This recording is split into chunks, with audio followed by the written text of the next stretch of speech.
Salam saudara, salam damai sejahtera bagi kita semua. Jumpa lagi bersama saya di channel ini. Bagaimana kabarnya Bapak Ibu Saudara sekalian? Doa dan harapan saya semuanya dalam keadaan sehat-sehat ya. Amin. Ya, di kesempatan kali ini saya mau membahas tentang intoleransi. Ini penting bagi kita untuk kita bahas karena akhir-akhir ini sudah mulai banyak bermunculan orang-orang yang intoleran terhadap agama lain. Mereka itu merasa diri bahwa surga itu adalah milik mereka. Dan kita yang lain ngekos atau ngontrak. Ya teman-teman, jadi karena mereka merasa bahwa surga itu adalah milik mereka, maka semakin banyak bermunculan orang-orang yang intoleran atau kelompok-kelompok yang intoleran. Maka saudara-saudara, di kesempatan ini saya mau membahas khusus tentang hal ini teman-teman, dan beberapa contoh tentang intoleran di kehidupan kita sehari-hari. Ya, saudara-saudara sekalian, manusia diciptakan berbeda-beda, baik dari ras, suku, hingga agamanya. Bahkan dalam wujudnya pun, manusia memiliki fisik yang berbeda-beda. Ya, ada yang kulit hitam, ada yang kulit putih, ada yang sawo matang, dan lain sebagainya. Perbedaan yang ada di antara manusia sudah seharusnya disikapi dengan penerimaan. Karena perbedaan adalah kehendak Allah. Ini ingat baik-baik saudara. Maka orang-orang yang intoleran, simak baik-baik ini ya. Dengar baik kalimat ini. Perbedaan itu adalah kehendak Tuhan, bukan kehendak manusia. Namun ternyata sikap dan perilaku intoleran masih ada dalam kehidupan kita sehari-hari. Maka ini harus disadarkan orang-orang yang mempunyai sikap yang intoleran. Ya, teman-teman sekalian, intoleransi kata yang memiliki makna negatif dan merupakan lawan dari kata toleransi. Berbanding terbalik dengan intoleransi. Kata toleransi memiliki arti positif, yakni sikap atau perilaku toleransi sebagaimana diterjemahkan Kamus Besar Bahasa Indonesia. Menurut Kamus Besar Bahasa Indonesia, intoleransi adalah ketiadaan tenggang rasa. Secara istilah intoleransi adalah sikap saling menghormati dan menghargai antar sesama atau kelompok dalam lingkungan masyarakat. Sikap intoleransi harus dikedepankan dalam sikap untuk menghadapi perbedaan. Dari penjelasan ini, maka dapat diketahui bahwa intoleransi adalah sikap yang tidak seharusnya ada dalam diri kita.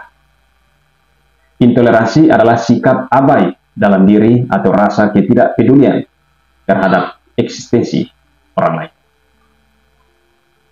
Sikap intoleransi seringkali tidak manusiawi, sehingga memicu konflik dan kebencian atas sebuah perbedaan.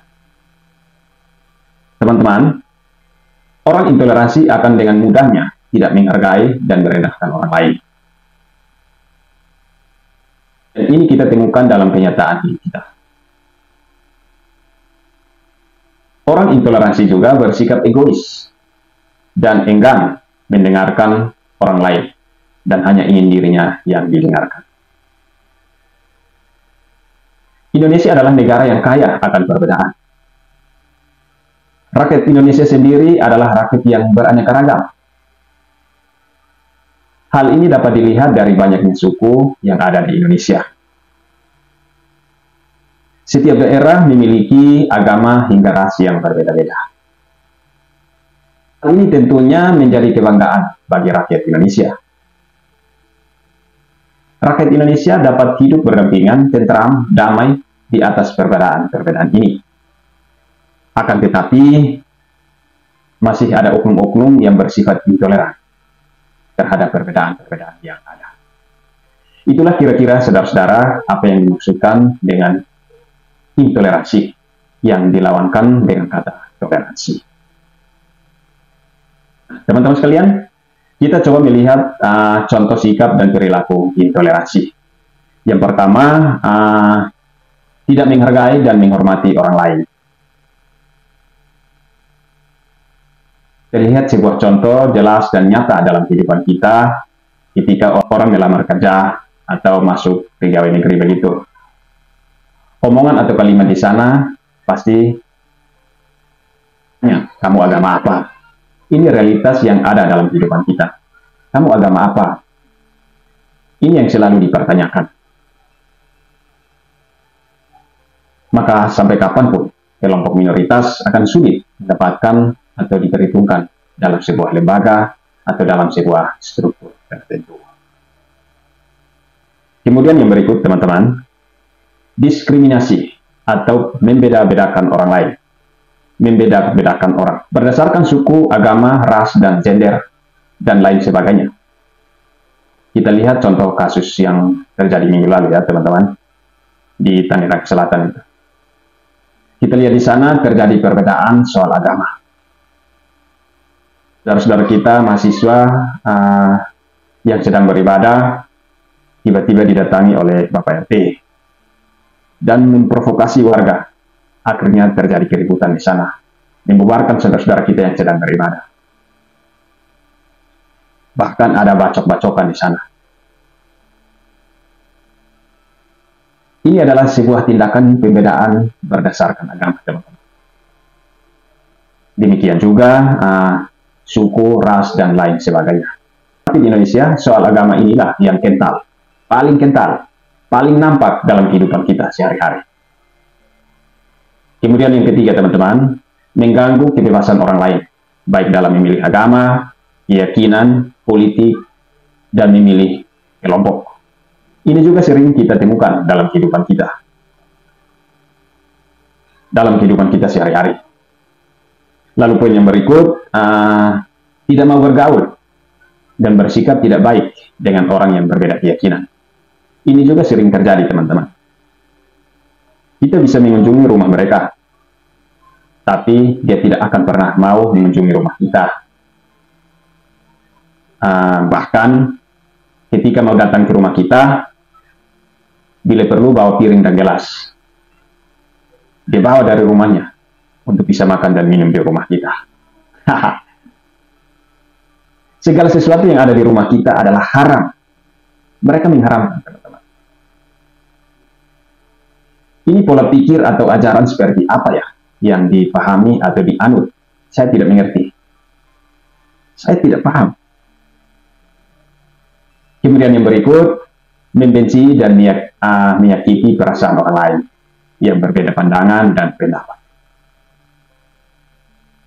Ini kembali pada kasus yang terjadi di Pamulang kemarin, teman-teman. Saudara-saudara, kemudian yang berikut, mementingkan kelompok sendiri atau menganggap kelompoknya lebih baik daripada yang lain. Misalnya, soal pembangunan gereja. Untuk membangun sebuah gereja, begitu sulit. Begitu sulitnya membangun gereja. Pasti dipersulit oleh oknum pemerintah atau kelompok mayoritas. Ada apa sebenarnya? Kenapa kelompok mayoritas bisa membangun masjid, membangun rumah ibadah mereka dengan gampangnya? Ada apa ini? Sedangkan untuk membangun gereja, untuk mengurus surat-suratnya saja, dipersulit, sangat sulit. Ada apa ini?